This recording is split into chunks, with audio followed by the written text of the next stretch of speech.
Okay, welcome back. So we're going through May-June 2019, question paper 11. So we'll start at the bottom. Question 30. A large amount of agricultural products in a country were damaged by floods. So straight away, what do we know is going to happen? We know that the supply curve for the agricultural products is going to shift to the left.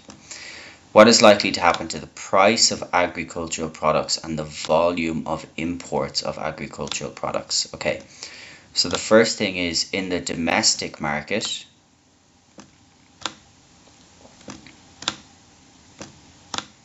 we can show what's going to happen to the price of the domestic products by shifting the supply curve to the left.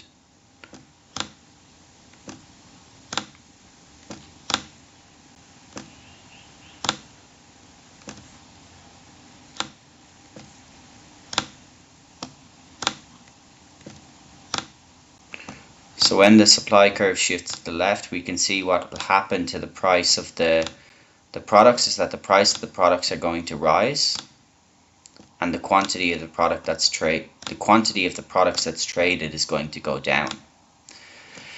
Now, if we think about it, if the price of the products on the domestic market here are rising, then what's going to happen is consumers are going to switch away from the domestic market. So they're going to move away from the domestic market and they're going to move towards importing the agricultural products instead, right? Because they're getting more expensive domestically. So we can expect that the volume of imports will rise, and we can see that the price of the products in our own country are going to rise as well. Okay. 29 is a difficult enough question. The European Union put a 48% tariff on low-priced Chinese solar panels because the low price was the result of subsidies from the Chinese government. What argument for protectionism was the EU using? Okay, so they were using the anti-dumping argument. Now remember what the anti-dumping argument entails. So the anti-dumping argument is relating to low prices, right? Which is why it's nothing to do with the infant industry, strategic industry, or sunset industry. Infant industry would be where they're trying to protect a new industry that is being developed in their own country. Strategic industry is they're trying to protect an industry that is extremely important for their own country. And the sunset industry is that they're trying to protect an industry that is declining, but they need to protect the industry so they can save having a huge number of job losses if the industry goes bust. So anti-dumping, remember, dumping is a practice where the country will export their goods, where exports are sent often to another country at a lower cost than the cost of production in that country. Okay, so they're hinting to us here that because of the subsidies they're receiving from the Chinese government, that is making it likely that the cost of the solar panels in China would be below the cost of production in the European Union. So the European Union has to tariff or increase the price of those imports from China due to the fact that China is selling them to the European market at a price that is below what it costs the European countries to produce them at. So hence why it's a clue that it's providing us with the anti-dumping argument. Okay, 28 is very simple. The definition of a foreign exchange rate is the value of a currency expressed in terms of another currency. Value of a currency fixed by the government is not a foreign exchange rate. Rate determined by demand and supply of the currency is not, and either is the exports exchange for imports. That's the balance of trade, or the trade balance. Okay, that's very simple. You just have to learn your definition of foreign exchange rate, which is in your slides and in your revision notes saved on the OneDrive. 27. The US government decides to reduce the size of a quota on a good that it buys from China. What is likely to happen? So students always get mixed up with this question, and it appears quite often. What you need to remember is that reducing the size of the quota, so if the size of the quota was 20, that means that we can only import 20 goods from China. Now if we reduce the size of the quota, we're going to make it, let's say, 10 goods, which means that we can now only import 10 goods from China. So what it's going to do is it's actually going to allow us to import less goods from another country. Okay, so if we can import less goods, the goods will become cheaper in the US. That's not true. Okay, the goods will be the same price in the United States, but the price of the imports will be the same as well. We're just restricting the number of imports that could come in. The US balance of trade will worsen. That's going to be false, because we're going to have less imports coming in, which means that our balance of trade will actually get better. The US government's revenue will decline. Okay, again, the revenue import quotas do not affect the revenue. That's what tariffs affect. So the US government's revenue will not be affected by the imposition of a quota. It's just a limit on the number of imports that can come in. It doesn't actually change the price of those imports. So it doesn't allow us to collect more tax. It just places a restriction on how many can come in.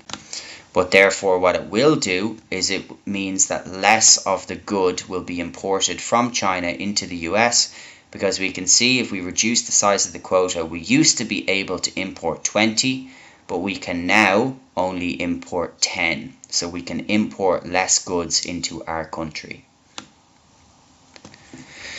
26. In a country, the birth rate has increased, but the population has actually gone down. Okay, what could have happened to the other factors to cause this? So if we have a fall in infant mortality, but no change in the death rate, what is going to happen there? That will mean that the population should have gone up, because we'd have less children dying, and we're already told that we have more people being born, right? But we know we're looking for a reason why the population would go down, not go up. If we have a rise in net immigration, we have more people coming into the country, and no change in the death rate, again, will mean that our population should increase, not decrease, due to more people coming in. No change in migration, so we've got no change in the amount of people coming in or the amount of people going out, but the death rate goes up. Okay, so if the death rate goes up by more than the increase in the birth rate, then we will have the population of the country going down. And if we have the death rate going down and no change in the amount of people coming in or going out, then that will result in the population going up, because we've been told already that the birth rate has increased. Okay, so therefore the correct answer here will be C. Question 25. Given the following information, which country is most likely to have the highest standard of living? Okay, so first of all, birth rate, we're going to be looking for a low birth rate, okay, because we know that as a country develops, their birth rate is generally lower. We're also going to be looking for a low death rate, because the richer the country is, or as they develop and have a high standard of living, there will be less people dying. There will also be a high life expectancy, because the higher standard of living, you'd expect people to live for longer periods of time. And there would be a low infant mortality rate, because again, kind of like the death rate, we would expect less children to die because of the better healthcare system we would have, which indicates a higher standard of living. So if we match those up, we can see lowest birth rate is Brunei, lowest death rate is Brunei, highest life expectancy is Brunei, and the lowest infant mortality rate is also Brunei. So Brunei will definitely have the lower standard of living, or the highest standard of living here. The lowest standard of living would be the country which has the lowest life expectancy, the highest infant mortality rate, highest birth rate, and has a relatively high death rate. So in that case, we could guess here that that would be Bhutan, for example, would be the lowest standard of living. 24. Which policy is most likely to reduce relative poverty? So remember that relative poverty is, in very simple terms, it's different from our absolute poverty. Absolute poverty is where we're below the income rate that's defined by the World Bank as necessary for meeting all of our necessities that we need in life, right? So that absolute poverty is generally living on under $2 a day. Relative poverty is where, in simple terms, we feel poor in comparison to other people.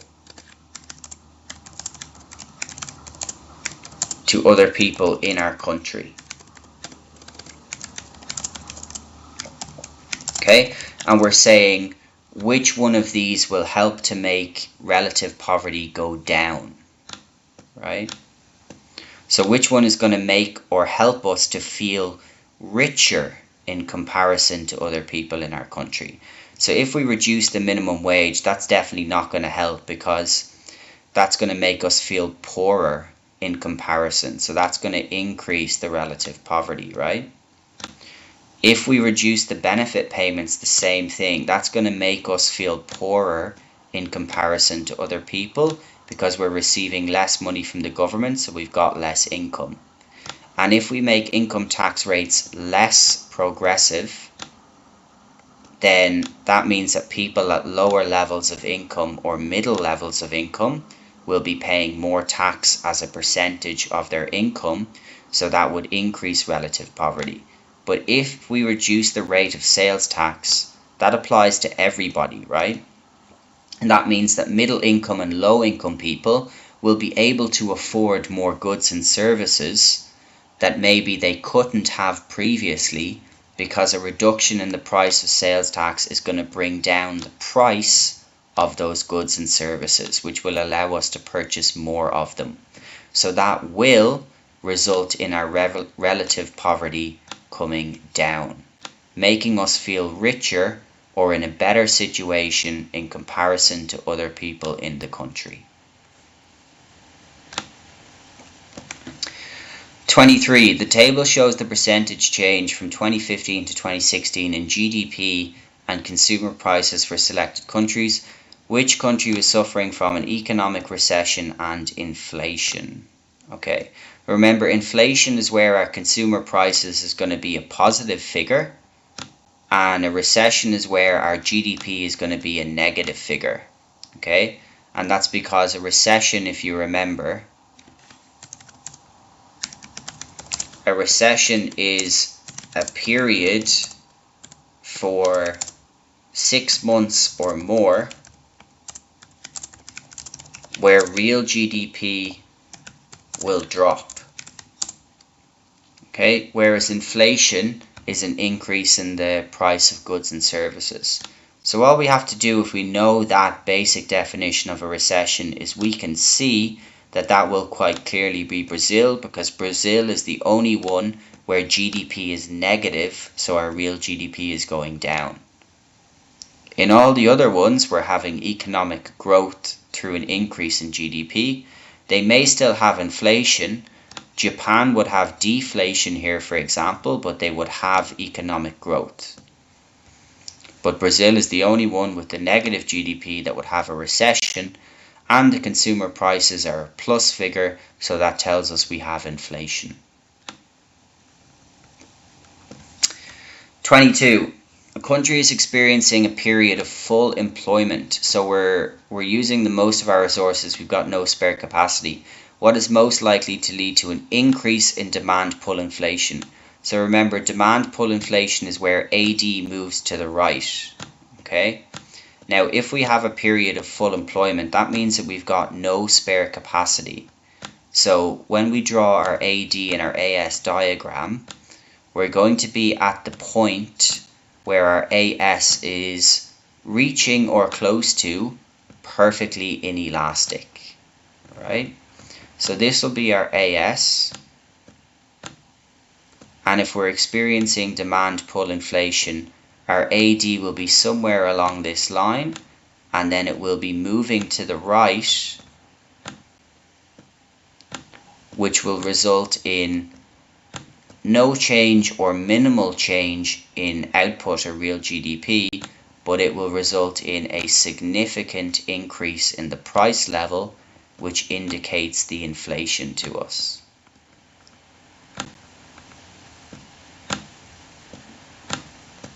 Okay, so therefore, what are our components of AD? They're C, consumer expenditure, investment, government spending, plus net exports, which is our exports minus our imports. So we're looking for one of these components to increase. Now, if we increase sales tax, the consumer expenditure is going to go down. So that will have the opposite effect. If we increase income taxes, AD will move to the left because it is a contractionary fiscal policy. And we know that an increase in demand pull inflation, AD has to move to the right. An increase in imports will have the same effect. AD will move to the left because our net exports here, M, is going to increase and X will stay the same, so our AD will go down. But if we increase government spending, that is the G component of aggregate demand. If that increases, then AD will move to the right. Okay, so what would not increase the HDI of a country? Which is not included? So that would be very simply the level of car ownership. Increase in life expectancy is included in HDI, so is real GDP per head, and so is the average years of education or the average years of schooling. Okay, we've gone through this so many times, the questions are always come up the same for HDI, and it's always relating to these three factors that are included and the factors that aren't included. Okay, so make sure you're familiar about the three main components of what is included in HDI. Question 20. In Uganda, the rate of inflation fell from 5% in 2014 to 2% in 2015. What conclusion can be drawn from this information? Okay, so if we start at the bottom, Ugandan citizens were better off in 2015 than 2014. We can't make that conclusion from just the information about the price level, can we? We know that in 2015 they're paying 2% more than they did in 2014, which that gives us no information about whether they're in a better position or not. We'd need to have an indication of their real GDP to be able to figure out what the change in their living standards were. So standard of living fell, same thing as D. Again, we'd need an indication of real GDP, because remember, our living standards, our national income, our levels of employment, they're all linked to the changes in real GDP. Doesn't matter if we have inflation, disinflation or deflation, we need that indicator to be able to tell. Cost of living fell, well that's just wrong. The cost of living has increased because it's 2% higher in 2015 than it was in 2014. So what we can conclude is that the prices were higher in 2015 than in 2014. They're 2% higher in 2015 than they were in 2014. Okay, 19 is a tricky one. You need to pay attention to the language that's used in the question. What statement about interest rate changes is accurate? So interest rate changes have no impact on the level of production. That one is just false, right? If we decrease the interest rates, for example, we know that AD will go to the right. So it may allow us, through an increased level of borrowing, to increase our level of production, which will increase our real GDP and our level of output. A rise in interest rates will raise the level of investment. It's the opposite effect.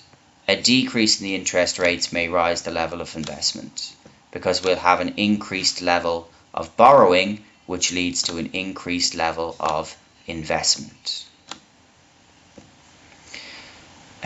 So we're left with A and B. Now, we need to pay attention to the language used here. So a fall in interest rates will always increase inflation. Now, that is not true, because they're saying it will always. If they said it may increase inflation, we would say true. But referring back to the diagram, in fact, I'll scroll back down here. In the AS, if we are at a point where we don't have full employment, so we have a lot of spare capacity, then our AD will actually be at these points, right, where we're perfectly elastic. We have a lot of spare capacity. So at these points, what we may be able to do is we may be able to move an increase in AD, but we may be able to have an increase in real GDP without having an increase in the price level. So it's not always going to cause inflation, whereas a rise in interest rates may cause cost push inflation. It can or it can't. That's true. A rise in the interest rates, what's that going to do? That's going to move our aggregate demand to the left, right? It's a contractionary monetary policy. And as the interest rates go up, the cost of borrowing will also increase. So if it is still necessary for firms to borrow, for example, then what it may do is it may increase the amount of money they have to pay back, which may affect their cost of production and cause cost push inflation.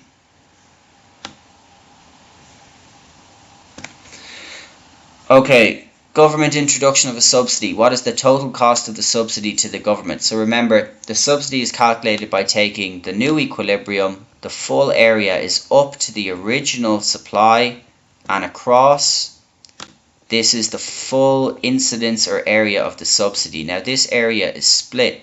It is split between the benefit for the consumers, which is the difference between the price they were previously paying, which is 25, and the price they are now paying, which is 20, and then the amount that the producer can keep for themselves, which in this case is 5, and the consumer benefit is 5 with a reduction in price.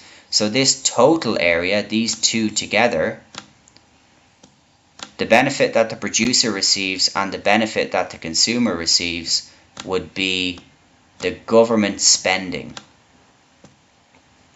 on the subsidy, right? Now if the government is spending 30 minus 20 is 10, and the quantity is now 5, therefore they're spending 10 per product and they're selling 5, so the total cost of the subsidy to the government is $50.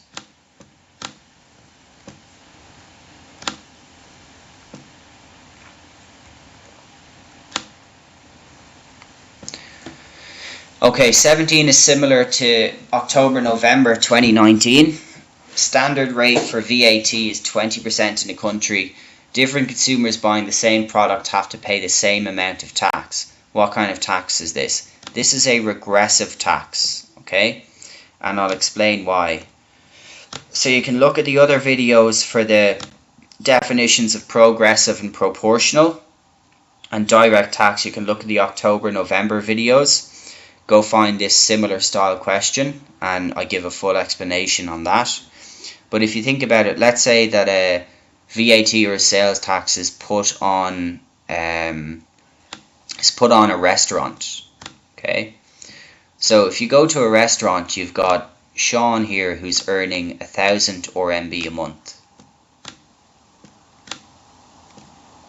and then you've got Curtis who's earning 2,000 RMB per month.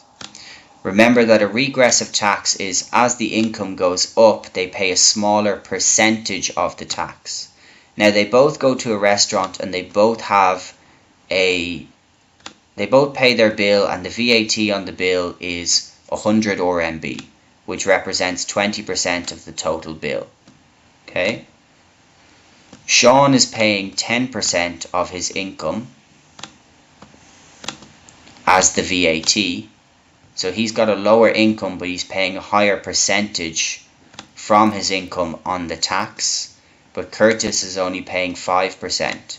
So as Curtis's income or another individual's income goes up, he starts to pay a smaller percentage of the tax, which is a regressive taxation method.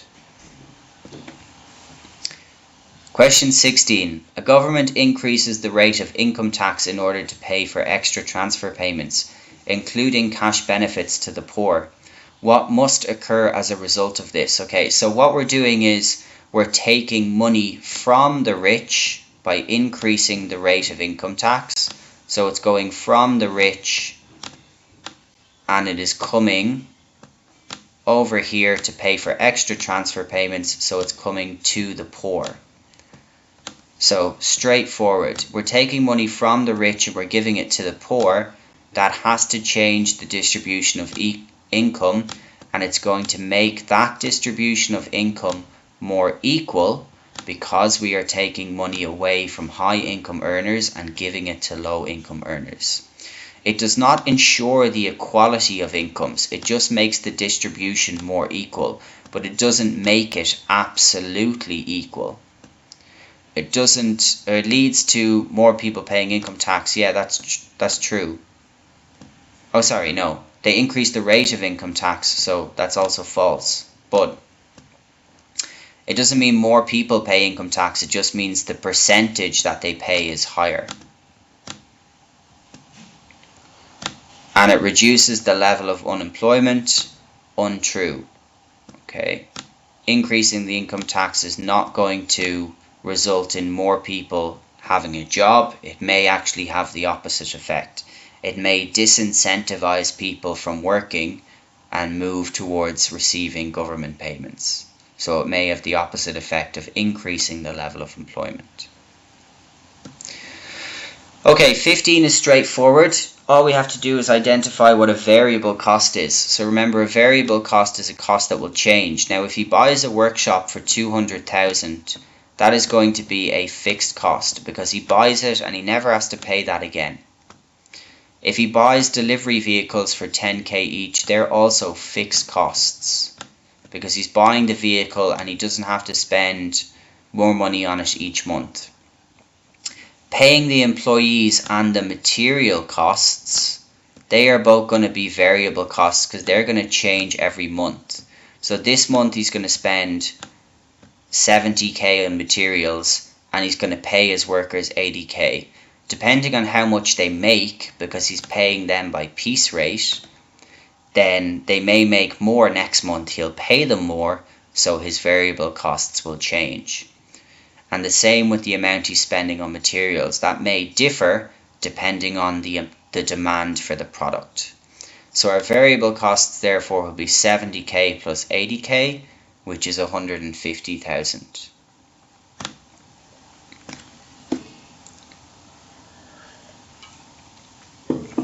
Okay, now 14 is a difficult enough question. So diagram shows fixed costs, variable costs, and total costs for a firm. Which distance represents the firm's fixed cost? Okay, so if we take a look at this, the distance x to z here. X to z is going to represent the variable cost distance, right?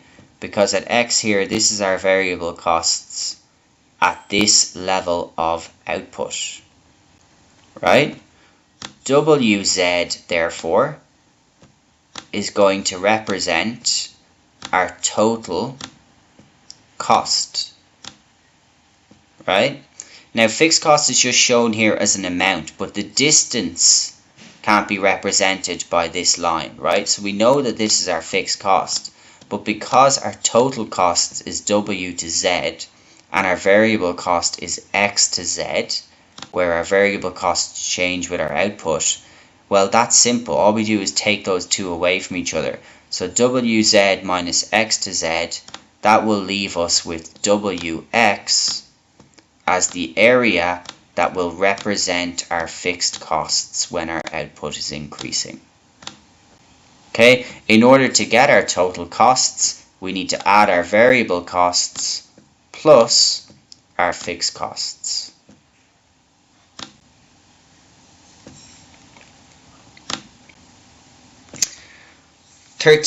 Why is the energy supply industry dominated by very large firms in economies? Okay, so it has nothing to do, we're saying large firms, but those firms are going to be private, right? So for A, government controls prevent the exploitation of consumers. That is not going to be relevant because they're private firms in the industry. Non-price advertising increases competition.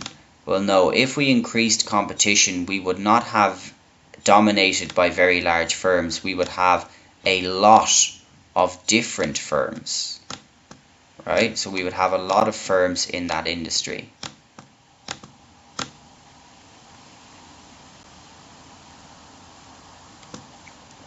Labor-intensive production techniques are used. That also doesn't explain why we would have a couple of large firms in an industry. But the high fixed capital costs do, because what high fixed capital costs do is they create very high barriers of entry, right? So I'll just put that in as BOE, and what we know is that if we have high barriers of entry, that creates monopolies, or in this case, it creates a small number of firms that have the capital to enter the industry, hence why it would be dominated by a few very large firms. Okay, a large bakery buys a flour mill. What form of integration is this? So I explained this the last time by putting this line in, right?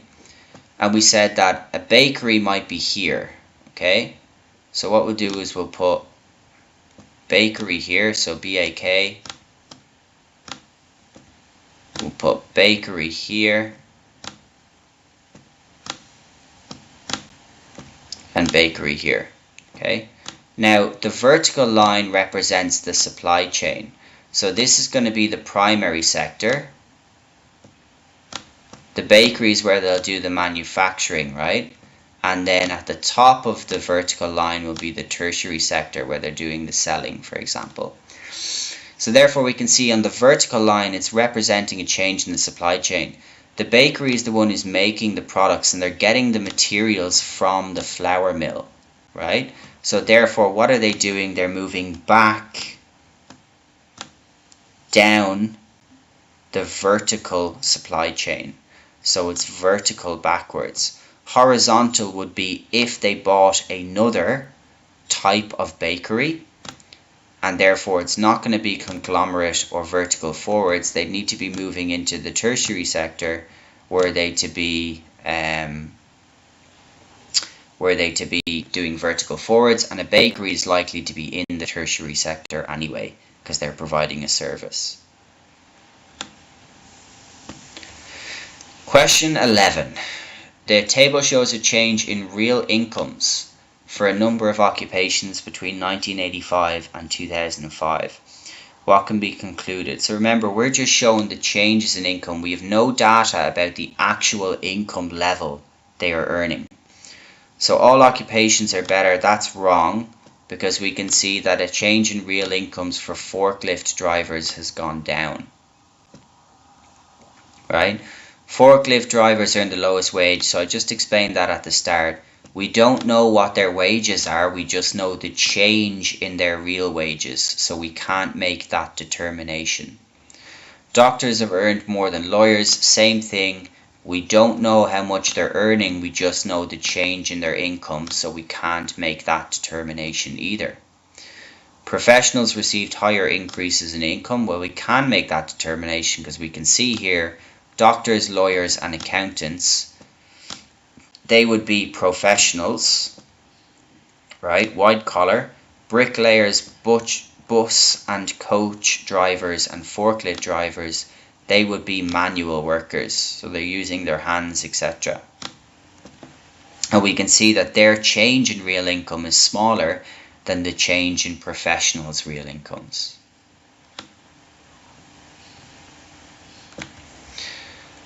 Okay, question 10. What is the most important factor that affects how much a family saves? Very simple. It's not the level of taxation, it is not the rate of inflation, and it is not the reliability of banks. It is very straightforward. It's the income of their family. The more income their family earns, generally, the higher the percentage that they will save of their income. Okay, income is always the most important factor that will affect savings.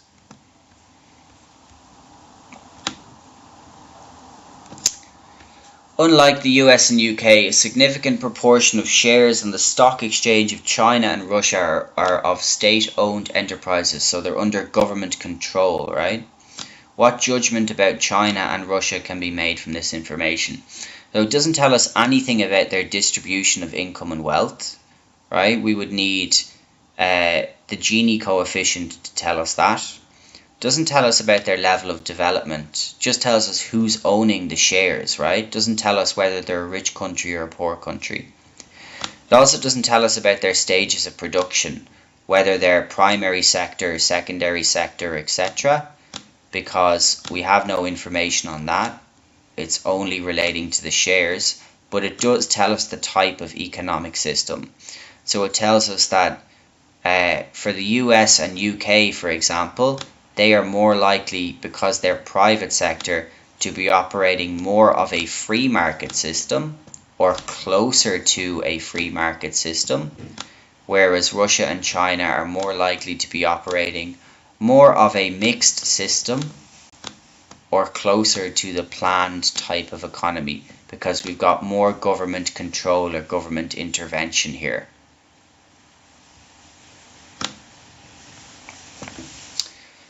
Carlos has been offered a new job with a large multinational company. He is undecided whether to accept the position. What is a non-wage factor that he may consider? Okay, so remember that non-wage factors are factors that are not monetary, right? So bonus payments is a wage factor. It's money he gets paid. Overtime rate is a wage factor. It's money that he gets paid. And salary level is also a wage factor, because that is also money he would get paid. But holiday entitlements, free meals at the job, etc., sick leave pay, they would all be non-wage factors. He doesn't receive payment for them, but they may allow him to think about whether or not he should take this job.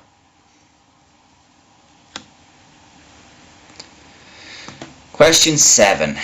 Current market price for the good is 10. 20% increase in price tells us that we're moving to 12 as the new price. What will be the change in quantity demanded? Well, we can see it here.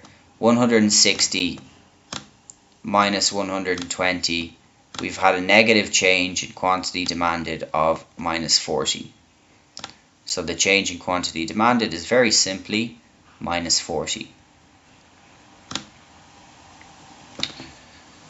A newspaper reported the world market for coffee has returned to equilibrium. So what does equilibrium mean? It means that our demand is equal to our supply. Okay? So a sequence of poor harvests results in shortages. That is excess demand, which means that demand will definitely not equal to supply. So it's not going to be that. Decreased transport costs have led to a surplus of supply. That is excess supply, so demand will not equal to supply. Price of coffee was fixed between producers. that doesn't indicate to us that demand equals supply either. That's a form of price fixing between, let's say there's only 5 producers in the world market for coffee. They'd get together to fix a very high price for coffee. But if farmers match the demand by planting more coffee bushes, that will equal to us that the farmers who are the suppliers are matching the change in the demand, so the demand is likely to equal the supply, which means we will be in equilibrium.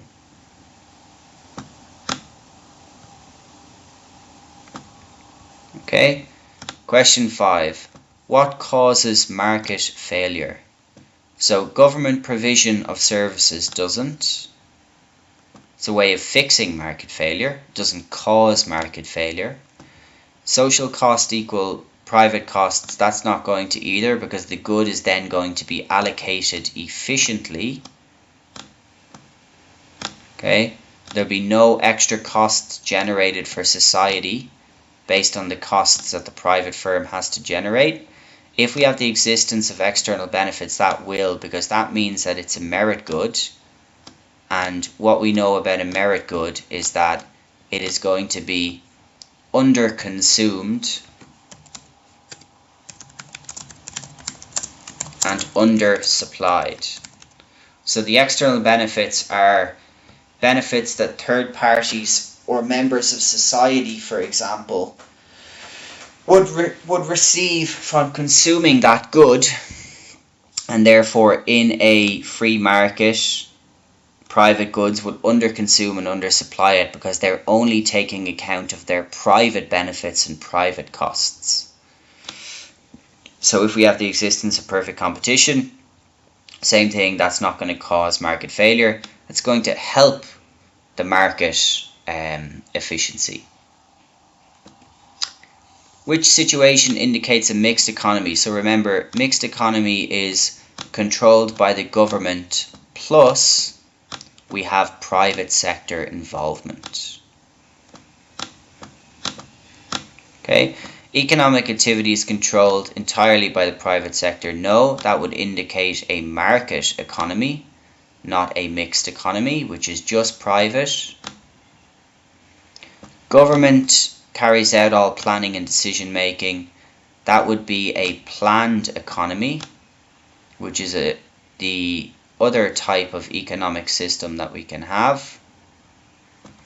Services are provided by both private and public sectors. That would indicate mixed economy, government and private sector. Individual choices are unaffected by government actions. That would not tell us at all if it was a mixed economy. So, in recent years, more golf courses. Which huge large quantities of water have opened in China? What might be the opportunity cost of this? Okay, difficult enough question, but think about the golf courses require large amounts of land, right? Now the large quantities of water that are needed, they happen after the decision to use the land to make golf courses takes place. So the opportunity cost is the initial decision, which is to use the land to make golf courses instead of doing something else with it. Therefore, the opportunity cost is the loss of the farmland, not the cost of the water. The cost of the water comes after we make the decision to make the golf courses. And the sales of the golf equipment and the wages of golf staff, they're consequences of the decision. They are not opportunity costs of the decision.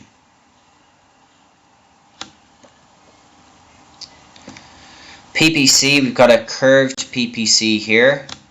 So what does this show us? Curved PPC, remember, shows us increasing opportunity costs.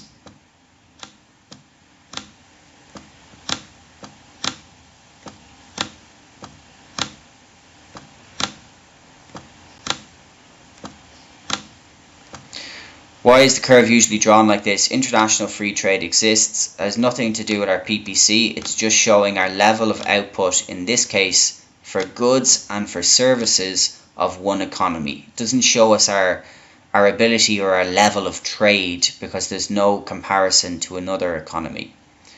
Opportunity cost changes, we can see that because we know a curved PPC has increasing opportunity cost, and if I take 2 points here and I label them A and B, I can see that as I move from A to B, what I'm doing is I am choosing to make more goods at A and less services, and then as I move to B, I'm choosing to make less goods and more services, which means I'm creating an opportunity cost of the loss for my goods.